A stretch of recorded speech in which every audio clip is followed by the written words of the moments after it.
Les jeunes officiers, mus par l'effritement de la situation sécuritaire et humanitaire, décident d'ouvrir une nouvelle page de l'histoire du Burkina Faso. Sous le leadership du capitaine Ibrahim Traoré, ils ont l'adhésion populaire dans les 4 coins du pays.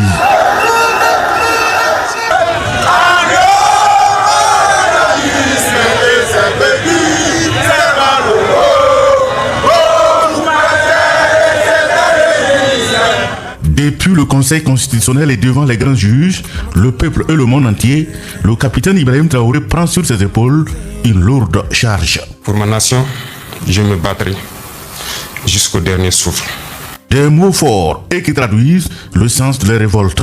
Cette révolte est celle des milliers de personnes déplacées internes. Cette révolte est celle de soldats au front. C'est un engagement historique à transformer structurellement de fond en comble le pays. Agriculture et élevage, éducation et santé, économie et développement, infrastructure et technologie sont au cœur de son combat.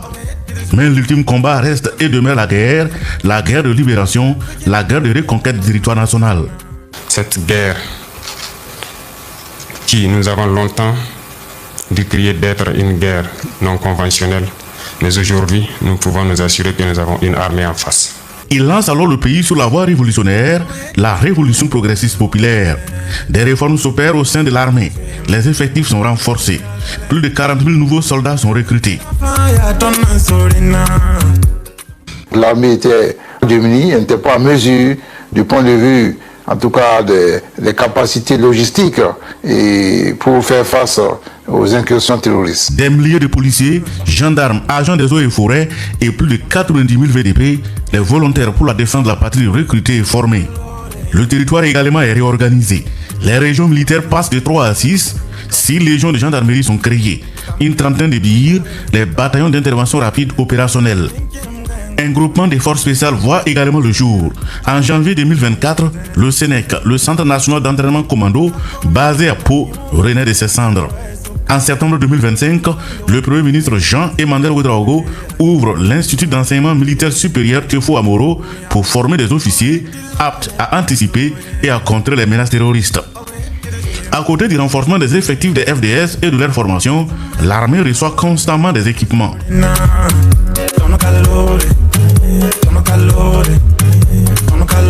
Ce qui a été acquis, en tout cas, peut-être les aînés, les anciens le diront, c'est du jamais vu dans cette armée. Moi, je dis surtout de la logistique, je sais ce que ça vaut. Arrivé au pouvoir comme chef de guerre, le capitaine Ibrahim Traoré ne lésine pas sur les moyens. Aujourd'hui, l'armée est beaucoup plus équipée qu'elle ne l'a jamais été, mais nous disons encore ça, ce n'est rien. L'équipement va venir 10 fois, beaucoup de fois plus performant que ce que nous avons. Nous allons continuer à recruter pour avoir une armée forte, parce que l'indépendance, la souveraineté, tant que vous n'avez pas une armée forte, vous ne pouvez pas vous assumer. Sous son magistère, l'armée connaît une ascension en matière de renforcement des capacités opérationnelles. Déjà, en décembre 2022, juste 3 mois après sa prise du pouvoir, l'armée de terre reçoit des renforts avec l'arrivée de véhicules blindés. Nous sommes dans un monde de prédation. Pour avoir la paix, il faut faire la guerre. Donc, faites la guerre. Rien qu'en 2023, plus de 600 milliards de francs CFA sont débloqués pour la commande en armement. En janvier 2024, avril 2024 et juin 2024, des arrivées massives de matériel pour les forces armées nationales.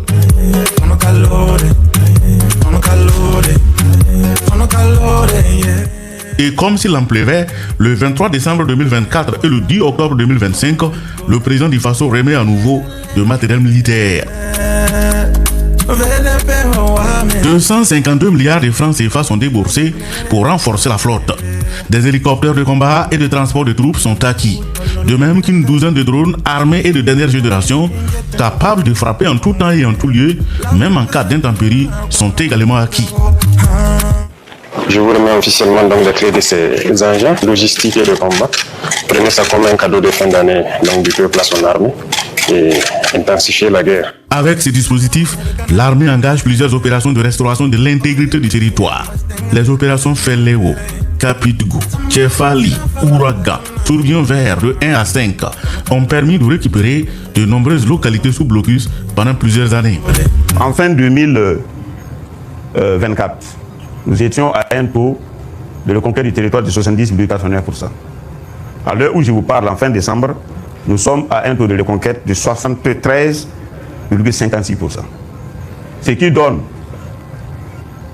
2,67% de points de pourcentage de plus. Dit comme ça, les gens ne perçoivent pas ce que cela peut représenter.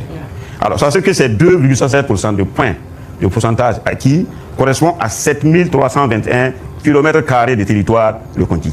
En termes de villages, cela peut représenter 558 villages reconquis. Donc, c'est assez expressif et ça dit beaucoup de choses.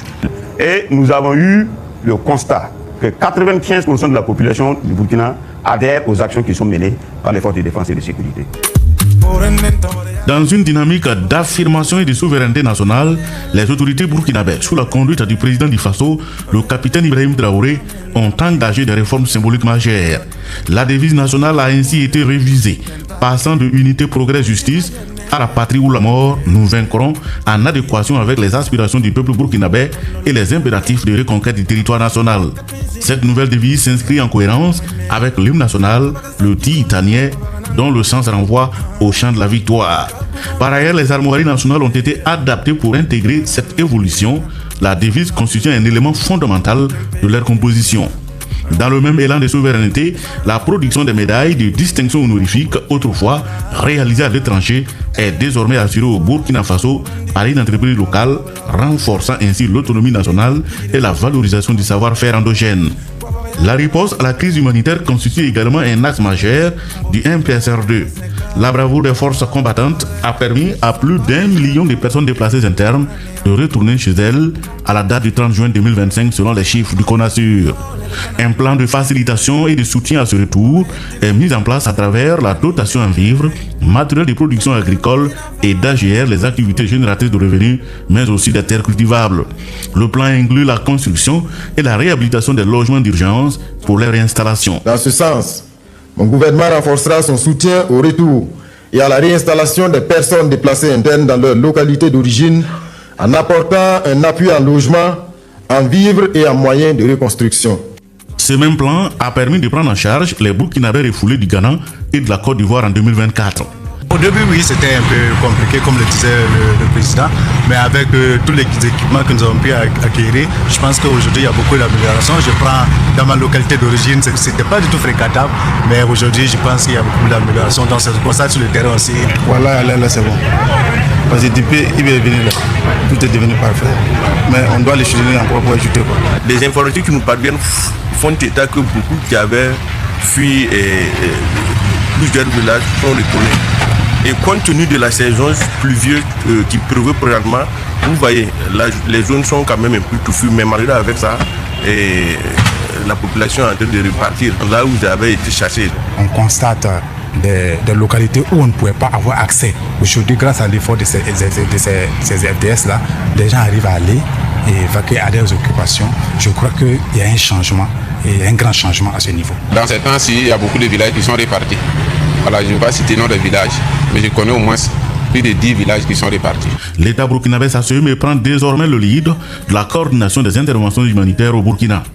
Les efforts déployés sur le terrain de la reconquête du territoire permettent aux populations de récupérer les terres pour une production agricole et animale à grande échelle au travers de deux programmes ambitieux. L'initiative présidentielle pour la production agricole et l'autosuffisance alimentaire et l'offensive agro-pastorale et halieutique. Le bilan est vraiment positif. Il est positif pour moi sur tous les plans, sur le plan sécuritaire et sur le plan du développement.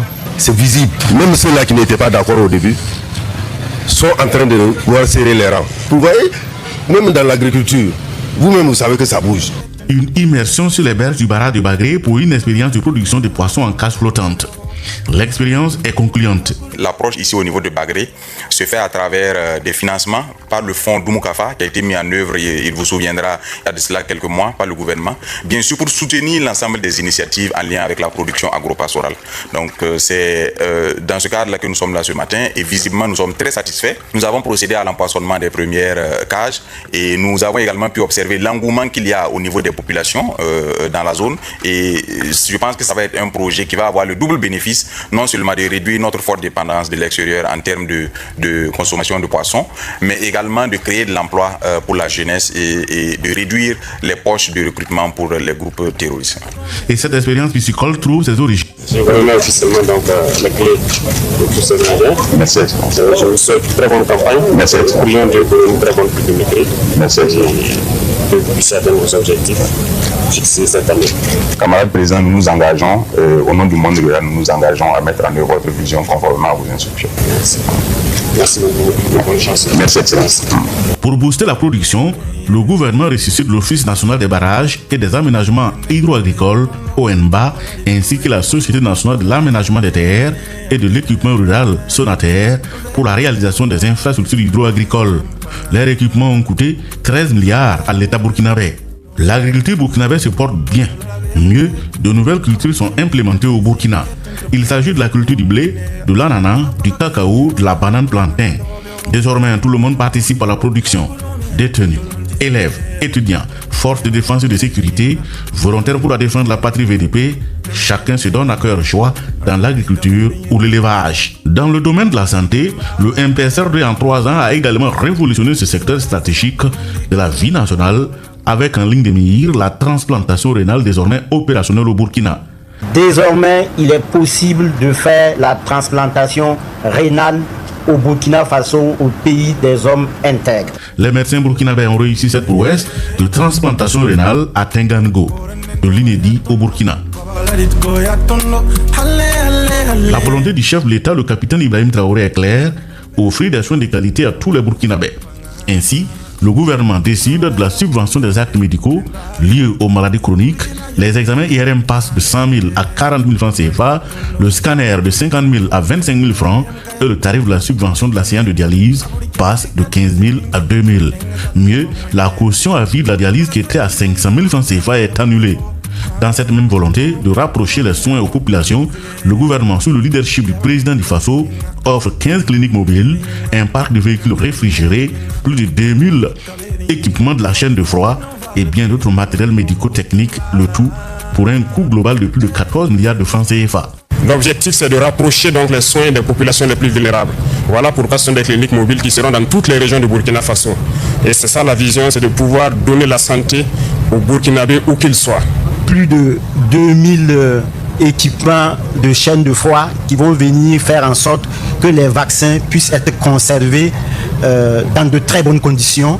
Cela au profit de millions d'enfants et de femmes de notre pays. C'est aussi des véhicules de supervision qui vont permettre aux directeurs régionaux de la santé, aux médecins-chefs de district de se projeter sur le terrain et de s'assurer que les activités de vaccination, les activités de santé de façon générale sont mises en œuvre. Cette ambition est accompagnée d'actes concrets sur le terrain à travers l'initiative présidentielle pour la santé IPS qui vise à construire des centres médicaux communaux et des blocs de réanimation partout au Burkina. Plusieurs acquis et pas des moindres ont été enregistrés dans le domaine de la santé. La réalisation du CHU de Pala à Bobo-Dioulasso et son centre de radiothérapie, l'inauguration du centre d'hémodialyse de Gawa, le renforcement du service d'aide médicale urgente SAMU de Ouaga et la mise en fonction du SAMU de Bobo-Dioulasso. En termes de ressources humaines, le recrutement des spécialistes à travers le plan 1000x5, c'est-à-dire le recrutement de 5000 spécialistes, médecins, pharmaciens par an sur 5 ans. L'éducation, secteur névralgique de toute action, ce secteur occupe une place de choix dans le programme du gouvernement burkinabé. Sa politique est axée sur des réformes qui reposent sur des modules en phase avec les réalités socio-économiques du Burkina. L'initiation au métier, l'introduction des TIC, des langues nationales, l'institution des modules sur le civisme, la promotion du port de la tenue scolaire traditionnelle, la promotion de la cantine endogène, les jardins et champs scolaires sont entre autres les innovations introduites. De façon spécifique, au niveau de l'enseignement de base et de la promotion des langues nationales, 700 centres de veille et d'éducation préscolaire sont construits, illustrant l'élargissement de l'accès au préscolaire. Plus de 1300 éducateurs de la petite enfance sont recrutés, l'intégration des langues nationales dans l'enseignement, l'apprentissage de l'anglais dès le CE1 et les actions en faveur des enfants hors système éducatif. Selon les données du ministère de l'enseignement de base, près de 2517 écoles ont été rouvertes. Désormais, le conseil de l'école remplace toutes les différentes associations de gestion d'école. La valorisation de l'éducation, c'est également l'organisation des journées d'excellence et un moment de communion entre les acteurs de l'éducation et le président du FASO. L'innovation demeure le prix du super enseignant. Au secondaire, en plus de l'apprentissage au métier, l'enseignement est orienté vers la science pour préparer les génies de l'industrialisation du Burkina. Sur le terrain, cette vision se traduit par des réalisations tangibles. À Bobo-Dioulasso, le centre régional de formation professionnelle rénové a ouvert ses portes avec plus de grandes capacités d'accueil, offrant plus de perspectives de formation aux jeunes. Parallèlement, des initiatives innovantes sont mises en œuvre. Reconversion des diplômés du système universitaire vers des métiers porteurs, initiation aux métiers dans les établissements ou encore diversification des filières de formation. Au supérieur, les 3 ans de la RPP restent marqués par la visite du président du FASO à l'université Joseph Kizerbo à la rencontre de la communauté universitaire. Le lancement des travaux de construction de plusieurs amphithéâtres et autres infrastructures dans le cadre de l'initiative présidentielle pour une éducation de qualité pour tous, IPEC, au profit des universités et centres universitaires, la normalisation historique des années académiques avec une résorption de l'ordre de 92,52% au 31 décembre 2025. Le capitaine Ibrahim Traoré veut des universités neuves, des universités en normes, plus de retard académique, l'adoption de la touche unique des enseignants-chercheurs et des chercheurs en face d'Anfani, la connexion des institutions d'enseignement supérieur et de recherche en Wi-Fi au début constituent également des avancées majeures au niveau de l'enseignement supérieur. Le recrutement et l'incubation de 132 étudiants dans le cadre de la mise en œuvre du projet incubateur de technologie à Bagré sonne comme une innovation majeure. Aujourd'hui, voir ces étudiants porter fièrement des tabacs à l'épaule et avoir cette fierté de montrer ce qu'ils ont appris et ce qu'ils peuvent mettre en pratique et en même temps dégager des perspectives de vie, je pense qu'on ne peut être que satisfait. Dans l'esprit donc de solidarité, parce que c'est un projet gouvernemental, a prévu un scénario qui est tel que tout étudiant qui passe par cet incubateur dispose d'avantages par rapport aux autres pour pouvoir avoir accès au financement, pour pouvoir s'installer. Autre révolution notable reste l'adoption de la carte universitaire qui spécialise les universités en fonction des potentialités des régions et un référentiel de formation prioritaire au Burkina Faso. Au niveau de la recherche, il s'agit notamment de la multiplication par 3 des montants alloués aux lauréats du FERCIT sur instruction du président du Faso lors de la cérémonie d'ouverture de la 15e édition de ce forum qu'il a présidé en décembre 2025 et de l'adoption de la CORI, la contribution spéciale pour la recherche et l'innovation d'un montant d'environ 10 milliards de francs CFA pour financer la recherche au Burkina Faso. Le président du Faso veut dorénavant faire des chercheurs burkinabés, des chercheurs qui trouvent et dont les résultats profitent à la mise en œuvre des actions de développement. Nous avons besoin des cerveaux de tout le monde et tout le monde est en mesure de créer quelque chose. C'est bien possible. Donc, tous ceux qui ont des têtes pleines et bien pleines, nous en avons besoin. Mais nous avons encore besoin de quelqu'un qui a une tête pleine de savoir et un cœur plein de patriotisme. Soyez des chercheurs patriotes. Vous pouvez révolutionner. Moi, j'ai confiance en vous et je sais que vous pouvez. Vous avez déjà fait des miracles. Il y en a qui ont créé des choses. C'est-à-dire, dans le monde entier, les gens faisaient des recherches depuis des millénaires, ils n'ont jamais eu la solution, mais au Burkina, on a trouvé la solution. Il y en a au Burkina. Peut-être que ce n'est pas aussi bien vulgarisé, il faut peut-être voir ces choses pour bien vulgariser. Donc, vous êtes en mesure de créer. Croyez en vous, tous ceux qui pensent avoir des cerveaux bien pleins et le cœur plein de patriotisme. Nous vous attendons pour pouvoir cheminer ensemble, pour créer, pour innover et être vraiment le cœur de l'Afrique de l'Ouest. Ici, nous sommes sur le site de Faso Mebo. Le gouvernement presque au grand complet arrive sur les lieux. Le Premier ministre en tête, il prend le pouls des activités au QG de l'initiative de Faso Mebo. Après la confection des centaines de pavés, le gouvernement remet 150 tonnes de ciment. Quand on parle de révolution populaire et progressiste, il ne s'agit pas juste de slogans. C'est important les slogans, mais au-delà des slogans, il faut que chaque Burkinabé apporte donc sa pierre pour que nous puissions le plus rapidement possible transformer notre pays, transformer nos villes, transformer nos quartiers.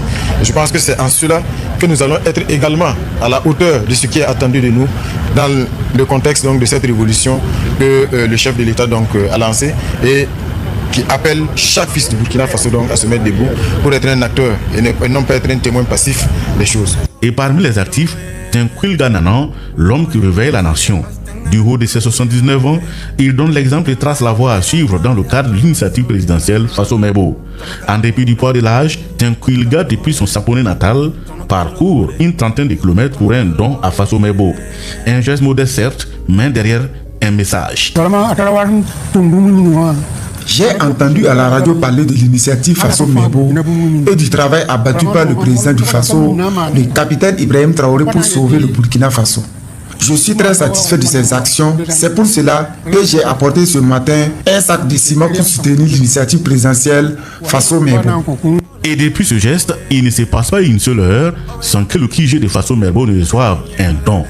Personne physique, morale, des Burkinabés de l'intérieur ou de l'extérieur, des admirateurs du Burkina Faso, bref, le QG de Faso Mebo est devenu l'un des lieux les plus visités du Burkina.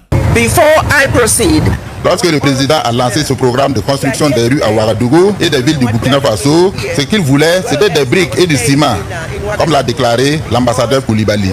Nous avons répondu, oui ambassadeur, nous sommes avec vous, pour contribuer au programme lancé par le président. La mobilisation ne faiblit point. Mieux, elle se déporte dans les autres villes du Burkina.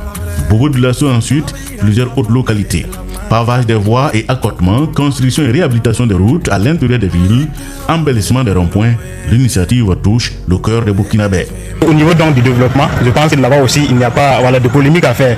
On voit même ici, à côté de moi, il y a des talibans qui sont ici. Ça a été confectionné par Faso Mebo. Je pense que c'est un projet de développement qui aujourd'hui en tout cas fait un travail formidable. Regardez Faso Mebo. Pourquoi les gens sont motivés à enlever leur propre argent à donner? Parce qu'ils voient la réalité. Ils voient que leur argent, ça rentre pas dans la poche de quelqu'un. Le président du Faso, après Ouagadougou et Bobo Dioulasso, appuie sur l'accélérateur et remet des moyens roulants et des matériels au gouverneur de plusieurs autres régions du pays. Il faut qu'on retienne une chose, il n'y a pas de révolution dans quelque domaine que ce soit qui puisse tenir s'il n'y a pas l'implication des masses populaires. Il n'y a pas d'infrastructure aussi bien pensée ou exécutée qui va tenir dans le temps si ces infrastructures ne sont pas entretenues par les masses populaires. Et pour qu'elles soient entretenues par les masses populaires, il faut qu'elles soient elles-mêmes impliquées dans la conception, dans la fabrication de l'infrastructure. C'est l'un des projets phares du MPSR2 qui a également mobilisé des campeurs. Des jeunes gens, des enfants de 9 à 15 ans y ont séjourné à travers le camp Faso Mebo. Une idée originale, une belle expérience. Les projets révolutionnaires de telle nature, le MPSR2 en compte plusieurs, dont la brigade Labal.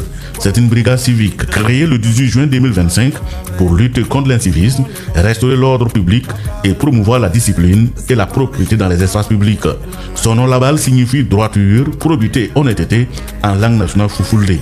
Elle intervient notamment pour corriger les occupations illégales d'espaces publics, les problèmes d'insalubrité et le non-respect du code de la route.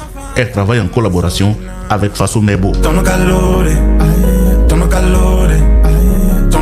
Au Burkina Faso, l'avènement du M est également passé dans le secteur de l'urbanisme et de l'habitat.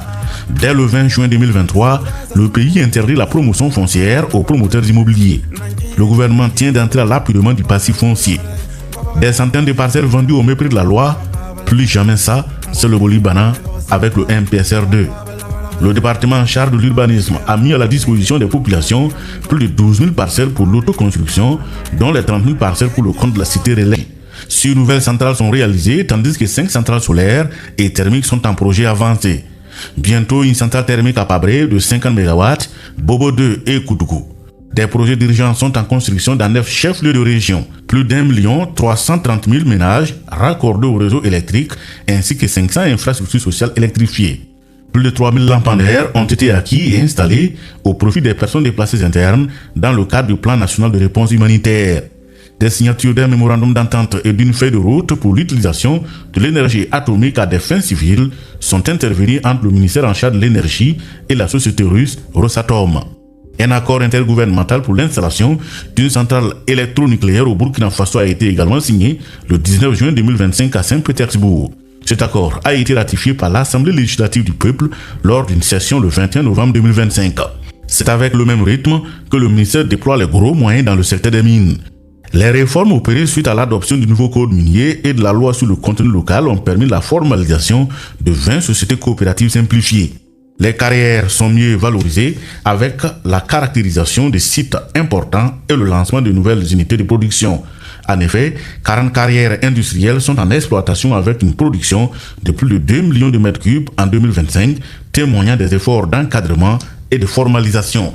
Le ministère a mis une trentaine de sites de carrières à la disposition de l'agence Faso-Mebo pour le développement de ses activités. En 2025, 2 nouvelles mines, Kaka SA et Nordgold New SA, sont entrées en production, portant à 15 le nombre total de mines en production. Avec 90,91, désormais 50% du personnel non magistrat siège au CSM. Le Conseil économique et social et le médiateur du Faso dissous et leur mission confiée à une nouvelle structure, le Conseil national des communautés. Les plateformes e-casier judiciaire et certificat de nationalité sont opérationnelles au Burkina. Les modes traditionnels de gestion des différents institutionnalisés. Le Burkina Faso adopte également le travail d'intérêt général. Sous les MPSR2, il n'est plus question d'extrader une personne de nationalité burkinabé. La loi sur le code des personnes et de la famille est relue. L'État reconnaît les mariages coutumiers et religieux. L'un des faits marquants dans le domaine de la justice reste l'opération Casier vide dans les TGI initiée depuis janvier 2025. 11 205 dossiers sont jugés au premier semestre de l'année 2025. Et l'un des faits saillants de la révolution burkinabé est l'institutionnalisation de la journée de coutume. Cette journée est célébrée chaque 15 mai de l'année. Dans la même dynamique, le gouvernement adopte le statut de la chefferie coutumière et traditionnelle. En juillet 2025, la CENI est dissoute car jugée incompatible avec les ambitions du moment. Le 7 août 2025, les circonscriptions administratives changent de dénomination. Le territoire est également réorganisé. Ainsi, les régions passent de 13 à 17 et les provinces de 45 à 47. Pour une mobilité urbaine saine, l'État restructure la Sotraco en portant son capital de 800 millions à 5 milliards de francs CFA. L'État est dorénavant propriétaire à 100% de la Sotraco et consolide son statut d'entreprise publique stratégique. Son parc est également renouvelé avec un plan d'octroi de 500 bus à la société. L'État renforce également la flotte d'Air Burkina par l'acquisition de 2 avions. Dans le domaine de la protection sociale, il y a eu la construction et l'équipement des compagnies d'incendie et de secours de la Brigade nationale des sapeurs-pompiers à Zignaré, Fadangourma, Gawa, Dédoukou et Samba à Ouagadougou. Dès la prise du pouvoir, le capitaine Ibrahim Traoré avait promis de transformer le Burkina Faso en un Eldorado au cœur de l'Afrique de l'Ouest. Une transformation qui repose sur l'industrialisation comme moteur pour tirer l'économie vers le haut. Et oui, c'est bien une réalité. À ce niveau, le capitaine Ibrahim Traoré imprime un rythme particulièrement accéléré dans le domaine de l'industrie et du commerce. Une métamorphose totale qui passe par la mobilisation des Burkinabés à travers l'épargne publique par actionnariat populaire et l'Agence pour la promotion de l'entrepreneuriat communautaire APEC est alors créée le 8 février 2023. Le 12 juin de la même année, le président du Faso est le premier souscripteur. Les contributions s'enchaînent. En septembre 2025, les contributions sont estimées à 19 milliards 400 millions de francs CFA. Déjà, en septembre 2023, les efforts des Burkinabés permettent de poser la première pierre de l'usine de tomates à Bobo Dioulasso. Une année plus tard, l'usine de tomates de Bobo Sobeto est ouverte. En décembre 2024, une deuxième unité de tomates Sofato est inaugurée à Yako. Le secteur privé entre dans la danse. Dès lors, les inaugurations se multiplient. Et que dire de l'inauguration de la SN Brafaso, la société nouvelle de la brasserie du Faso, située à Komsilga dans le Kadioko. Elle est entièrement rachetée par l'État burkinabé à plus de 11 milliards, qui veut faire de cette brasserie le symbole vivant de souveraineté et de fierté nationale. C'est pour dire que c'est une unité qui est combattue par l'impérialisme et ses valeurs locaux, mais nous sommes engagés résolument à redonner vie à cette unité, mais à toutes les unités en souffrance, parce que l'industrialisation du Burkina Faso, comme on l'a dit, nous le voulons et nous allons le faire. De l'industrialisation, les lignes bouges. Nationalisation de la Sofitex en 2026, nationalisation de la SNCitec, la SN Sosico, Sopralais devient Faso Kosam, Sofab devient Faso Gulgo.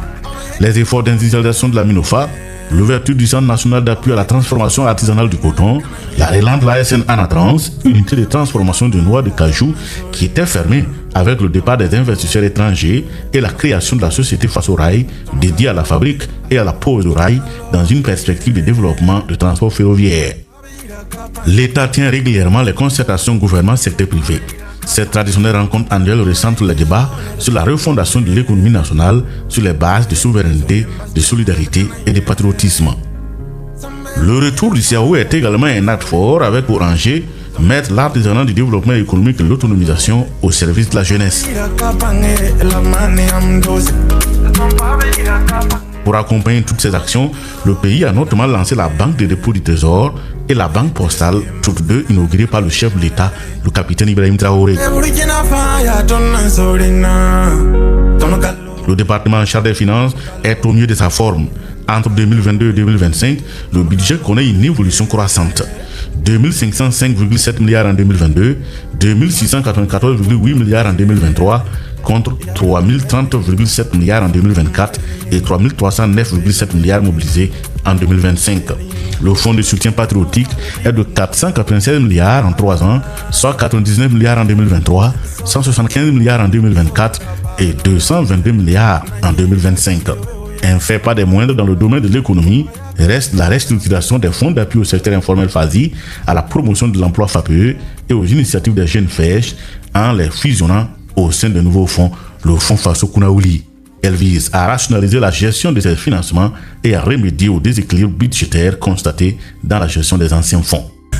Dans une logique de bonne gouvernance, le ministère des Serviteurs du Peuple a engagé des actions d'assainissement de l'administration avec l'authentification des diplômes ayant conduit à des sanctions ainsi qu'à la mise en place d'un dispositif de contrôle de la présence des agents publics.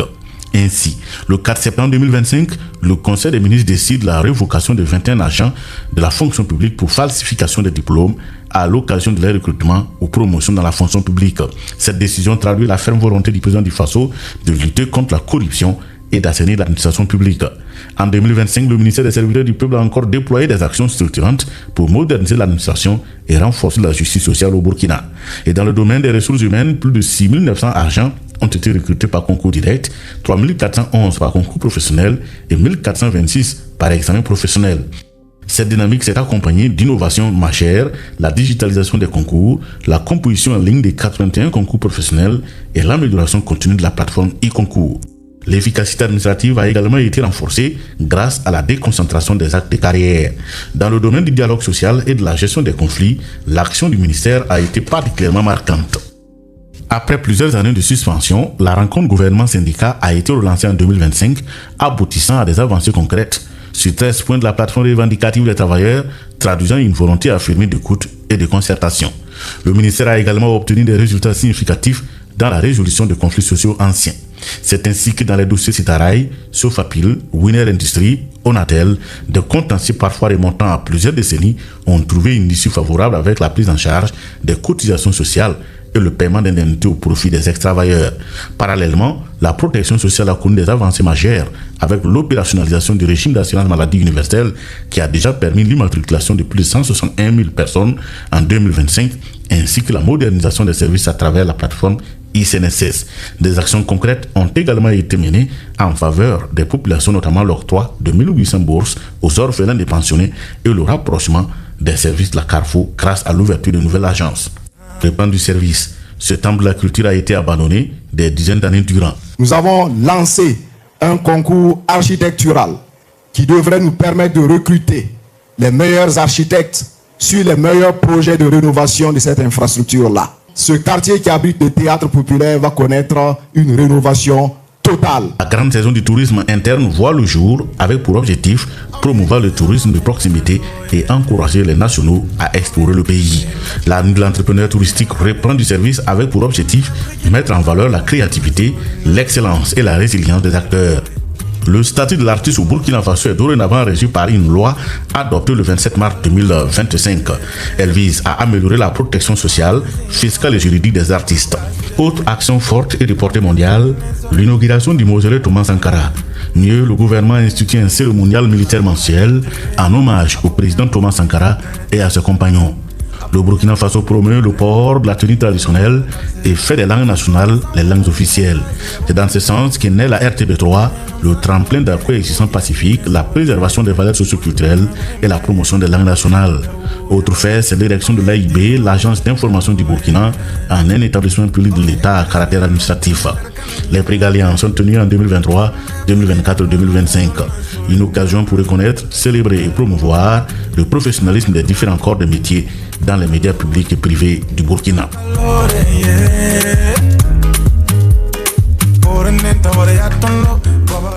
Dans le domaine du sport, le fait marquant dans la gouvernance du MPSR2 est la réouverture du stade du 4 août.